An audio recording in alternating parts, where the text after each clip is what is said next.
Alors, lorsqu'arrive la fin de la saison de chauffe, pour éviter d'avoir des problèmes au mois d'octobre, lorsque le chauffage va redémarrer, eh bien, il faut tourner sa tête thermostatique sur 5. Pourquoi? Parce que là, je vais l'enlever. Donc ça, c'est la tête thermostatique. 5, c'est une consigne de 27-28 degrés, je crois. Et donc, ça permet justement à la tête de ne plus exercer de pression sur la tige ici. Là. Parce que la tête, là, ici, là, donc ça pousse cette tige-là. Donc, lorsque la tige est complètement sortie, eh bien, ça signifie que la vanne est ouverte à fond.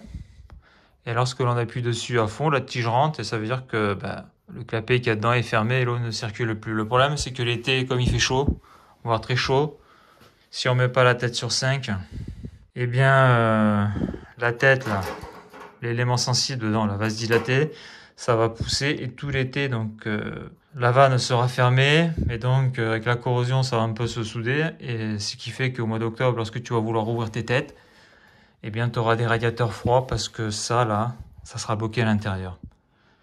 Voilà, donc c'est surtout vrai pour les vieux robinets thermostatiques. Hein. Donc ça, c'est le corps de la vanne et ça, c'est l'insert. Donc Denfo s'appelle ça le pressé-toupe. C'est ça.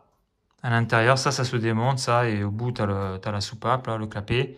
C'est ça qui fait que quand t'as le corps thermostatique et la tête thermostatique, eh ben t'as un robinet thermostatique, voilà. Et je rajoute que s'il fait très très chaud, genre la canicule, même sur 5, hein, sur des vieux appartements, ça j'ai déjà vu, eh bien, comme il fait 28, 29, 30 degrés dans l'appartement, eh bien ça c'est tout le temps enfoncé et la vanne reste fermée, ce qui fait que au mois d'octobre, quand tu as de nouveau le chauffage, donc surtout dans les hivers, en chauffage collectif, eh bien tu as des radiateurs qui sont froids. Donc après le stress en chauffage collectif, c'est que s'il faut changer là l'insert ou le pressé-toupe là, parce que je sais pas moi, le clapet il serait collé et que tu peux pas le décoller, il faut couper le chauffage de l'immeuble, surtout quand tu as des colonnes montantes qui traversent les planchers là, donc les vannes sont à la cave ou en sous-sol. Et il faut vidanger, et c'est voilà quoi, c'est pas la même histoire que si ça t'arrive en maison où tu as juste à couper ton chauffage et puis à vidanger un peu et puis basta quoi. Dans les immeubles, dans le chauffage collectif, c'est pas la même musique. Voilà donc en fin de saison de chauffe, pour pas être emmerdé, il faut soit mettre ta tête sur 5 ou carrément si tu es dans un vieil immeuble où il n'y a aucune isolation thermique ou s'il y a la canicule, il peut faire 30 degrés dans ton appart toute la journée quasiment, eh bien il faut carrément l'enlever.